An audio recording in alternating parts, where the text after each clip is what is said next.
L'être humain vit dans le bassin de Brno depuis la préhistoire. C'est justement sur la butte nommée Rouge que l'on a trouvé le justificatif le plus ancien du peuplement. Une pierre manuellement taillée, vieille de 700 000 ans. Mais à cette époque, on ne pouvait parler de Brno. Les villes n'existaient pas encore sur notre territoire. Avant la naissance des villes, dans les années 1100-1300, des villages de foire étaient créés aux alentours des châteaux. Un des villages les plus anciens sur le territoire de la ville actuelle se trouvait au-dessous de la butte de Spielberg, dans le guéret de la rivière Svratka. Ce sont effectivement les fondations du peuplement de la ville actuelle. Brno est mentionné pour la première fois dans la chronique de Cosmas en 1091, de même que son château. À cette époque, Brno représentait ce que nous appelons aujourd'hui le multiculturalisme. Depuis le début du XIIIe siècle, y arrivent des colons étrangers, allemands, flamands et wallons, qui se fixent autour de la place de la Liberté actuelle. Les Juifs, eux aussi, forment leur communauté au bout de l'actuelle rue Massarik. Brno s'agrandit, son développement atteint l'apogée par la formation d'une ville vers les années 30 ou déjà 20 du XIIIe siècle. Son développement s'accélère à partir de 1243 où les privilèges municipaux lui sont décernés par le roi Venceslas Ier. On construit des remparts à 5 portes. La seule porte qui s'est conservée jusqu'à nos jours s'appelle Mieninska. Elle a été dressée dans les années 30 du XIVe siècle.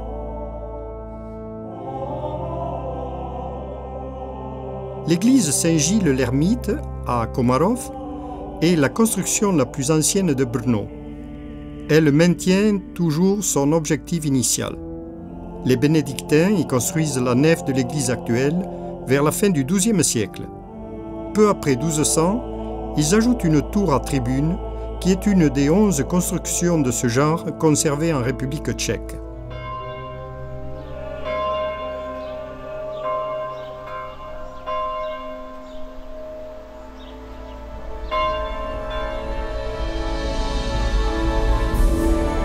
La citadelle de Spielberg reste le point dominant de la ville jusqu'à aujourd'hui. Elle est probablement fondée dans les années 70 du XIIIe siècle par le roi Przemysl Otakar II. Le château initial est dressé sur une butte qui s'élève au-dessus du centre historique. C'est un projet ambitieux représentant le pouvoir du souverain. Mais le château sert aussi de résidence digne des souverains de Moravie. La première mention de Spielberg date de 1278, où s'y déroule la nomination des juges royaux. Ensuite, l'importance de Brno grandit et en 1292, la ville obtient le droit d'élire le maire. La reine Eliška Reitska appartient à ces anciens personnages importants qui laissent leurs traces sur le visage de la ville. En 1323, elle établit le monastère des Cisterciennes, la basilique de l'Assomption et un an plus tard, l'église paroissiale de Saint-Laurent à Brno-Komín. La reine est enterrée dans le sous-sol de la nef principale de la basilique mineure de la vieille ville, à l'endroit où se trouve une dalle portant la lettre E ainsi que le symbole de la couronne royale. En 1349, Brno est devenue la ville résidentielle des margraves moraves, dont le plus remarquable, le neveu de Charles IV, Jost, est devenu, au déclin de sa vie, roi de Rome. Outre Olomouc, Brno est la plus importante ville morave. La sénéchaussée y tient ses séances et depuis l'époque de Charles IV, on y tient une série de documentations sénéchales préservées jusqu'à aujourd'hui. Il s'agit de l'ancêtre du registre foncier actuel.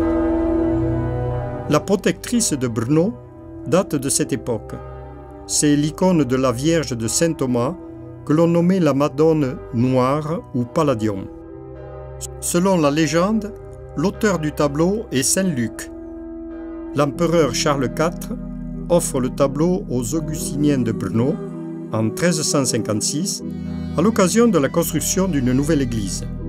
C'est l'actuelle église Saint-Thomas.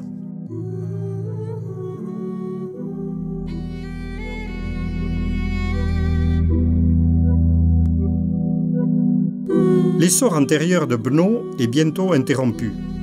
Les guerres hussites frappent la ville dans les années 1428 et 1430. Tout au long de ces guerres, Brno reste le bastion du catholicisme, ce à quoi contribue de plus son caractère allemand. Les hussites ne prennent pas la ville, mais la vieille ville et les villages adjacents ont gravement souffert. Au milieu du XVIe siècle, Brno s'attache de plus en plus au protestantisme, dont les représentants gagnent la majorité au conseil municipal. Mais ce sont aussi les jésuites et les capucins qui montent au pouvoir. C'est au tournant des XVe et XVIe siècles que date le tilleul cordiforme, l'arbre le plus ancien de Brno. L'âge du tilleul est estimé à 380 ou 400 ans. Depuis sa jeunesse, il a été témoin d'événements dramatiques. L'année 1645, la plus tendue pour Brno, cernée par une armée auparavant jamais vaincue, bien instruite et munie des meilleures armes. C'est l'armée suédoise, forte de 28 000 soldats. Ils sont sûrs de s'emparer de Brno en quelques jours ou de la prendre sans combat. Mais c'est le contraire. Brno se défend avec succès. Le général Louis Raduit de Souche bloque l'armée suédoise avec seulement 426 soldats et 1 millier de bourgeois.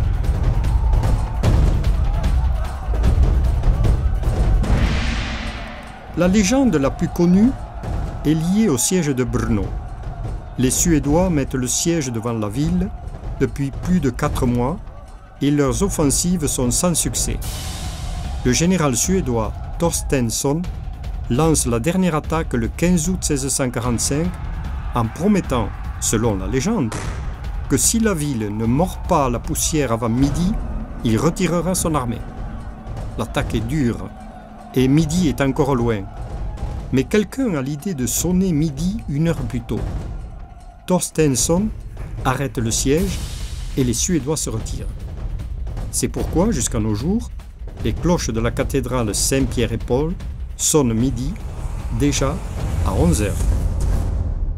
Le fait que Brno ait vaincu les Suédois et ainsi ait sauvé Vienne aussi, a des conséquences positives pour la ville. Pour son mérite, elle est gratifiée de nouveaux privilèges, y compris la promotion du blason. Après la guerre de 30 ans, la ville devient une forteresse baroque inconquise. Tout au long de l'histoire, personne ne réussit à conquérir Spielberg.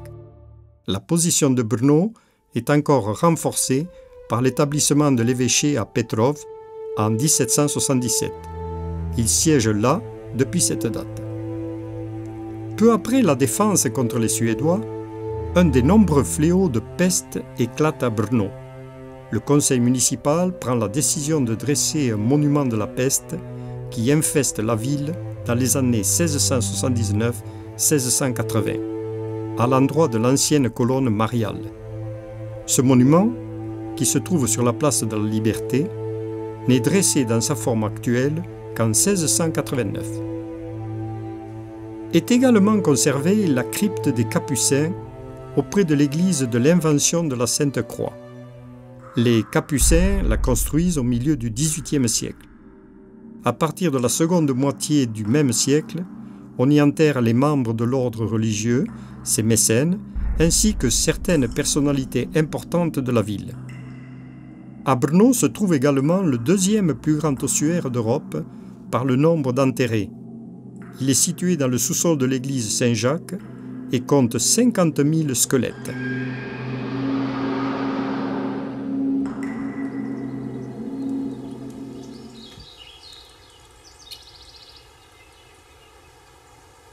Le parc de Łużanki est également conservé.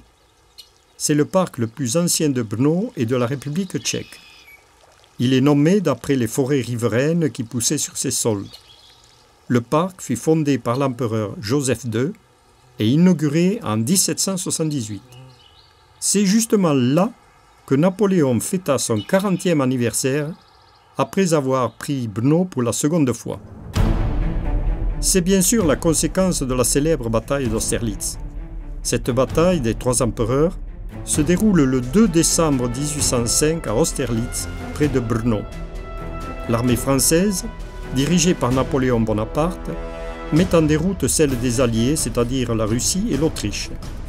C'est une des batailles les plus connues, se déroulant sur le territoire morave.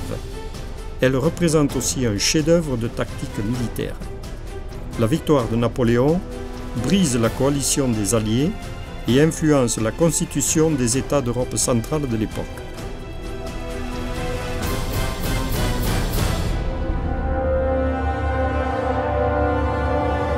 Napoléon occupe Brno en 1809 aussi. Il détruit volontairement une partie des remparts de Spielberg, ce qui s'avère paradoxalement un avantage. 50 ans plus tard, cela aboutit à la naissance d'une ville ouverte. En fait, les remparts empêchent le développement ultérieur, c'est pourquoi on fait raser leurs restes au milieu du XIXe siècle. L'industrie commence à se développer en 1763, l'année de la fondation de la première manufacture textile. 70 ans plus tard, il y en a déjà une vingtaine. Après quoi, l'industrie textile et mécanique se concentre à Brno. On introduit vite des technologies de pointe. Il n'est pas étonnant que Brno reçoive alors le surnom de la Manchester tchèque. En 1839, le premier train arrive à Brno. L'industrialisation évolue vite. C'est à Brno, le 8 février 1865, que le botaniste Johann Gregor Mendel rend public ses découvertes scientifiques. Sa conférence marque une révolution dans la science génétique. En août 1869, la ligne hippomobile est mise en œuvre. L'année 1873 apporte la fondation de la première université. Durant cette époque d'essor technologique et industriel, vit également Leoš Janáček, compositeur connu dans le monde entier. Dans les années 1881 et 82, le nouveau théâtre municipal est le premier théâtre d'Europe à être illuminé à l'aide d'ampoules électriques. L'année suivante, naît la première librairie tchèque, celle de Joža Barvič. En 1899, on a fondé l'université technique de Brno. C'est aussi l'année de la naissance du compositeur Pavel Haas. Brno est une ville multiculturelle où vivent ensemble Tchèques, Allemands et Juifs. Mais la cohabitation n'est pas paisible.